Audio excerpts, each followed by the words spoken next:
Okay, 3-0 na mga pare ko itong Barangay Ginebra dito sa series game nila sa semifinals kontra sa sister company. Oo, tama kayo mga pare ko, sister company nila itong Northport Batang Pier. Mula game 1 to 3, sobrang ganda mga pare ko nang naging run itong Ginebra dyan. Dagdag mo pa yung malaking pagbabago ng mga to pagdating sa depensa, mapalabas man o loob mga pare ko, dahil sa meron silang Rosario at Aguilar, and eventually nakabalik na sa magandang numbers itong Malonzo after ng kanyang injury. Itong Northport na nasa top 1 seed na halos lahat nga ng team sa elimination round ay nagawang lampasuhin ng mga to, at napansin nga ng lahat na sobrang nag-iba yung performance nitong Northport pagpasok ng semifinals, at binabato na nga to ng mga crowd ng kung ano-anong mga salita na parang bentang araw yung ginagawang laro ng mga to, lalo't sister company yung katapat nila ngayon sa semifinals. Itong Ginebra nga, nakakaumay na nga raw panoorin yung ganitong klase ng sistema pagdating sa mga teams, na parang tama naman. Hindi ko sure at ayoko manghimasok mga pare ko, kayo nilang bahala humusga.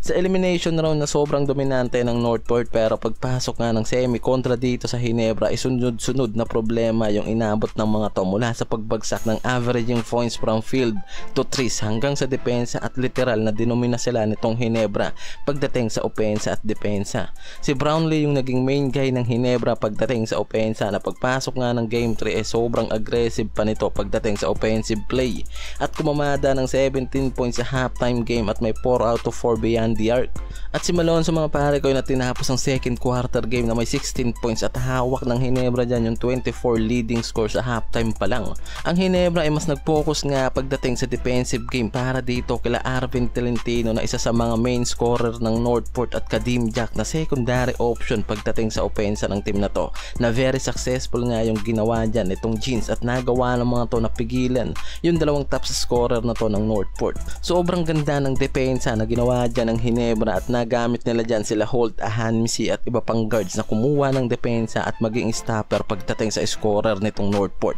at na-maintain nga ng mga to ang double digit lead hanggang sa pagpasok ng fourth quarter game mga pare ko. Mahigit sa 30 puntos yung naging lamang dyan ng Ginebra, na dahilan kung bakit tuluyang nang ibabaw nga yung mga to sa game 3 series nila. Sa third quarter pa lang mga pare ko ay umabot na sa 99-68 ang score ng mga to, na dahilan kung bakit mas ginawa na nga lang na maipahinga ni Coach Tim Cone yung mga main player niya tulad nila Brownlee, Thompson, Rosario at Abarrientos, at mas prinayor na nga gamitin yung mga secondary player niya dahil nga sa malaking leading na ginawa ng Ginebra dyan. Si Malonzo na naging top scorer sa game with 25 points kasama yung 5 threes na pinakawalan sa game, at mabilis na nakuha yung magandang stats niya after ng pagbabalik sa injury. Si Brownlee na nagproduce ng 22 points, at itong si Aguilar na merong 17 points sa game. Scottie Thompson and Troy Rosario na may combined 30 points sa game, kaya sobrang dinomina nga nitong Jeans ang laban sa game 3 kontra dito sa Northport Batang Pier. Di natin alam kung anong nangyari sa top 1 team na to after na makalaban itong sisters company nilang Ginebra sa semis, at tila nawalan nga ng gana yung mga to na makipag-compete para sa finals. At siguro mas magandang abangan na lang natin yung magiging laban ng Talk and Text sa Train or Shine, kung sino yung makakatapat ng Ginebra dyan, dahil for sure itong Ginebra na ang papasok sa finals.